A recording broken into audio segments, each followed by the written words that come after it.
اللہ کے رسول صلی اللہ علیہ وآلہ وسلم نے خود ارشاد فرمایا کہ مجھے تمہاری دنیا سے صرف 3 چیزیں پسند ہیں۔ پہلی چیز خوشبو، دوسرا فرمایا کہ منکوحہ عورتیں، اور تیسرا فرمایا کہ وجعلت قرۃ عینی فی الصلاۃ، میری آنکھوں کی ٹھنڈک تو نماز میں رکھی گئی۔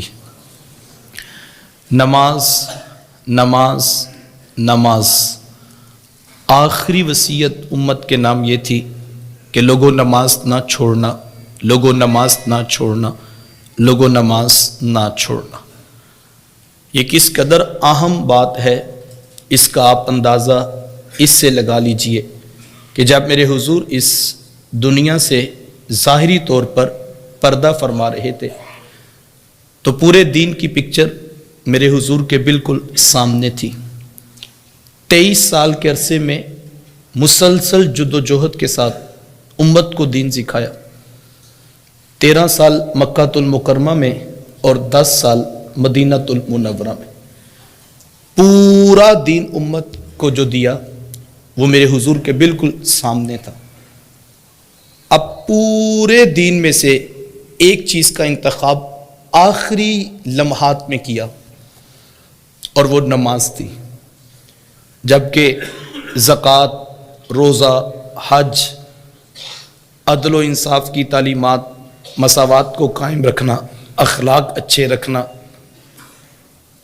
کینہ، حسد، بغض جیسی ذمیمہ صفات سے بچنا، یہ سارے شرعی احکام تھے جو حضور نے امت کو دیے تھے۔ کسی اور کو بھی ساتھ میں شامل کر لیا جاتا، لیکن آخری وصیت پورے دین میں سے جو حضور نے ایک امت کے نام رکھی وہ یہ تھی کہ لوگوں نماز نہ چھوڑنا، لوگوں نماز نہ چھوڑنا، لوگوں نماز نہ چھوڑنا۔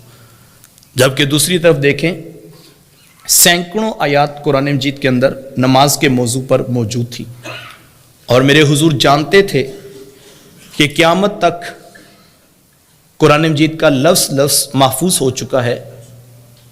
حضور کسی اور چیز کی نصیحت فرما دیتے، یہ تو قرآن مجید میں محفوظ ہو چکا تھا حکم، اور ایک بار نہیں سینکڑوں مرتبہ رب کے قرآن میں یہ موجود تھا۔ سینکڑوں احادیث نماز کے موضوع پر صحابہ کو زبانی یاد ہو چکی تھی، اور عملاً نماز کی تربیت اتنی ہو چکی ہے کہ صحابہ فرماتے ہیں مومن اور کافر میں فرق نماز سے کرتے تھے۔ اگر کوئی شخص ہماری مسجد میں آتا تو ہم سمجھ جاتے یہ اسلام قبول کر چکا ہے، اور اگر کوئی شخص نہ آتا تو کوئی بھی اسے جا کے یہ نہ پوچھتا کہ آپ مسجد میں دکھائی نہیں دیتے، بلکہ انڈرسٹوڈ تھا کہ جو نہیں آتا وہ ابھی اس نے اسلام ہی نہیں قبول کیا۔ کوئی جا کے کسی دکاندار سے، کسی مزدور سے یہ نہیں پوچھتا تھا کہ آپ مسجد میں کیوں نہیں آتے، کیونکہ سب کو پتا تھا کہ جو اسلام قبول کر لیتا ہے وہ مسجد میں آتا ہے، اور جو نہیں آتا اس سے پوچھنے کی ضرورت نہیں، اس نے بھی اسلام ہی قبول نہیں کیا۔ یار جب سینکڑوں آیات محفوظ ہو چکی، سینکڑوں فرامین اس عنوان پہ زبانی یاد ہو چکے، اور عملاً تربیت اتنی پختہ ہو گئی کہ مومن اور کافر میں فرق نماز سے ہو جاتا ہے، آخری لمحات تے حضور علیہ السلام کسی اور چیز کی وصیت فرما دیتے۔ اپنی بیٹی سیدہ فاطمہ رضی اللہ تعالی عنہا کے لیے کوئی حضور بات ارشاد فرما دیتے، حسنین کریمین رضی اللہ تعالی عنہما کے ساتھ کوئی محبت برا انداز حضور اختیار کر لیتے، آخری لمحات تھے، لیکن حضور علیہ السلام نے پورے دین میں سے جس آخری چیز کا انتخاب کیا وہ نماز تھا۔ اور جو حضور علیہ السلام کے مخاطبین تھے، جو حضور علیہ السلام کے سامنے اس وقت لوگ موجود تھے، ان میں سے کوئی شخص بے نمازی نہیں ہے۔ پھر مجھے بتائیں حضور علیہ السلام نے کن کو کہا تھا کہ لوگوں نماز نہ چھوڑنا، لوگوں نماز نہ چھوڑنا، لوگوں نماز نہ چھوڑنا۔ نگاہ نبوت آنے والے دور کے لوگوں کو دیکھ رہی تھی کہ لوگ اس کے اندر سستی کا ارتکاب کریں گے اور غفلت کر جائیں گے۔ آج 95% لوگ ہیں جو شاید عملاً نماز کا بائیکاٹ کر چکے۔ ہماری مسجدیں ویران ہیں۔ ہم نے یہ تو سنا ہے کہ جناب مسجد کا باہر والا حال بڑا کر دیجئے، سالانہ جلسے کے لیے لوگوں کے بیٹھنے کی جگہ نہیں ہوتی، کل چہلم کی تقریب میں لوگ زیادہ آتے ہیں، لہٰذا باہر بھی لینٹر ڈال دیا جائے، بارش کا موسم بھی ہوتا ہے تو ضرورت پڑ جاتی ہے۔ لیکن ہم نے یہ نہیں سنا کہ کوئی شخص مسجد سے واپس جا رہا ہو کہ اندر پنج گانا نماز کے لیے مزید بندے کے بیٹھنے کی جگہ نہیں ہے، میں کسی اور مسجد میں جا کے نماز پڑھنا چاہتا ہوں. یار حکم تو نماز کا اتنا اہم تھا، اور اگر ہم اس میں اتنی غفلت کا شکار ہو چکے ہیں تو ہمیں سوچنے کی ضرورت ہے یا کہ نہیں. پورے دین پر ہی عمل کرنا چاہیے اور اسی کے بارے میں ہم سے پوچھا جائے گا. لیکن اگر کل یہ سوال پوچھ لیا گیا کہ جب میرے رسول اتنے بیمار تھے کہ حضور علیہ السلام سے چلا بھی نہیں جاتا تھا، اور مبارک پاؤں اتنی نقاہت تھی کہ اٹھ بھی نہیں سکتے تھے، میرے رسول تو اس وقت بھی 2 لوگوں کے کندھوں پر اپنے مبارک ہاتھ رکھ کے، اپنے بازو رکھ کر حضرت عباس اور حضرت علی المرتضیٰ رضی اللہ تعالی عنہما ان کے کندھوں پہ ہاتھ رکھ کے حضور مسجد کی طرف آ رہے تھے. اور صحابہ فرماتے ہیں نقاہت اور کمزوری اتنی تھی کہ مبارک پاؤں اٹھایا نہیں جاتا تھا، اور ایک لکیر تھی جو زمین پر بنتی جا رہی تھی. حضور جماعت کے ساتھ آ کے نماز پڑھ رہے تھے.